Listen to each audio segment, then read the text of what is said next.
அனைவருக்கும் வணக்கம்.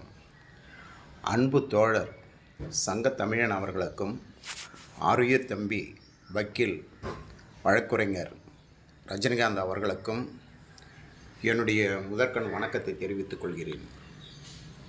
நீங்கள் இருவரும் விடுதலை சிறுத்தைகள் விசிக என்று சொல்லப்படுகின்ற விடுதலை சிறுத்தைகள் கட்சியில் இருந்தாலும் இந்த நாட்டில் என்ன நடக்கிறது, இந்த தமிழகத்தில் என்ன நடந்தது என்பதை பற்றி மிக ஆழமாகவும் தெளிவாகவும் அருமையாகவும் சொல்கிறீர்கள். உங்கள் மீது எனக்கு ஒரு இனம் புரியாத பாசமே வந்துவிட்டது. அதாவது ஒரு ஐவோரி டவரில் இருந்து சில பேர் சிலதை பேசுவாங்க, அவங்களுக்கு என்ன நடக்குது அப்படின்னு தெரியவே தெரியாது.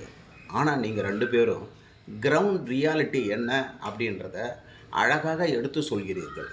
அதற்காக உங்களுக்கு நான் தலைவணங்குகிறேன்.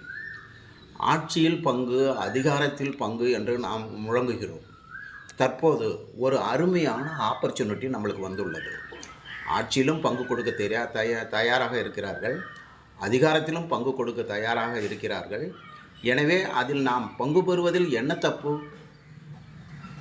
நீங்கள் உங்களுடைய வாத திறமையாலும் உங்களுடைய ஆர்கியூமெண்ட் கெப்பாசிட்டியாலும் தலைவர் அவர்களை, அதாவது திருமாவளவன் என்கிற எழுச்சி தமிழர் அவர்களை நீங்கள் கன்வின்ஸ் பண்ணுவது மிகவும் நல்லது.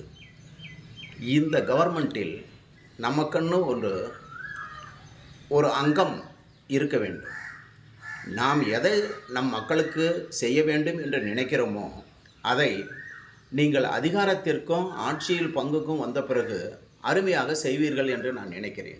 எனவே நம்மிடம் இருக்கும் 2 எம்எல்ஏக்களையும் ஆட்சியில் பங்கு பெற செய்வதற்கு நீங்கள் உழைக்க வேண்டும். எவ்வளோ காலம்தான் இந்த திமுகவில் நாம் இருப்பது? எவ்வளோ காலம்தான் இந்த திமுக நம்மளை கொத்தடிமை நடத்துவது போல் நடத்துவது? இது இரண்டும் நமக்கு தேவையே கிடையாது. காரணம் என்னவென்றால், ஆர்எஸ் பாரதி என்கிற திமுகவின் அதிமுக்கிய தலைவர்களில் ஒருவர் எவர் வந்து சொன்னாலும் எப்படி கேட்டாலும் நாங்கள் ஆட்சியிலேயோ அதிகாரத்திலேயோ பங்கு கொடுக்க மாட்டோம் என்று திட்டவட்டமாக கூறிவிட்டார். எனவே அவர்களிடம் நாம் இருந்தால் நமக்கு எந்த ஒரு பங்குமே கிடைக்காது, எந்த ஒரு செயலையும் நம்மளால் செய்ய முடியாது. அவர்கள் சொல்லுவதற்கெல்லாம் நம்ம தலையாட்டு பொம்மைகளாக தான் இருக்க முடியும்.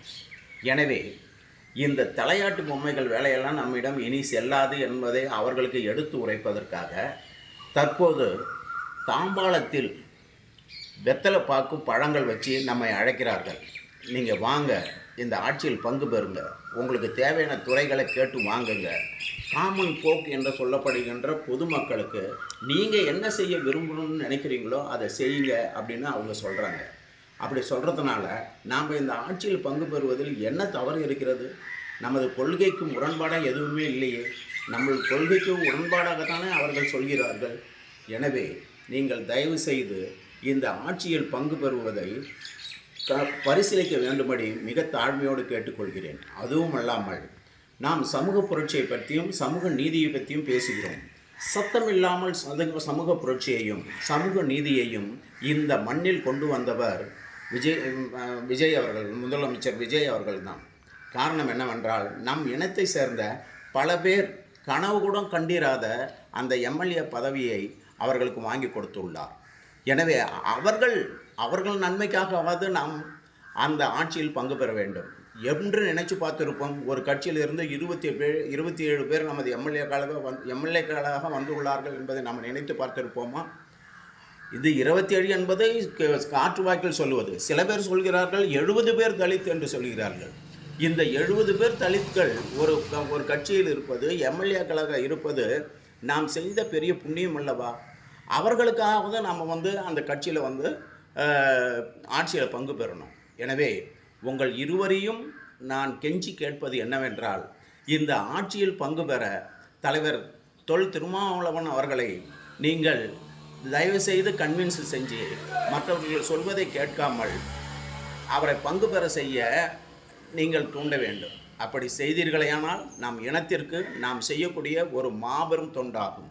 எனவே நீங்கள் தயவுசெய்து இருவரும் மீண்டும் மீண்டும் அவர்களை அடிமேல் அடியடித்தால் அம்மியும் நகரும் என்று சொல்வார்கள். எனவே நீங்கள் மீண்டும் மீண்டும் அவரிடம் சொல்லி அந்த ஆட்சியில் பங்கு பெற செய்து இந்த 5 ஆண்டு காலம் இந்த கவர்மெண்ட்டை ஒரு ஸ்டேபிள் கவர்மெண்ட்டாக கொண்டு வர்றதுக்கு நீங்கள் இருவரும் மிக நன்றாக முயற்சி எடுக்க வேண்டும் என்று உங்களை வேண்டி விரும்பி கேட்டுக்கொள்கிறேன். நன்றி.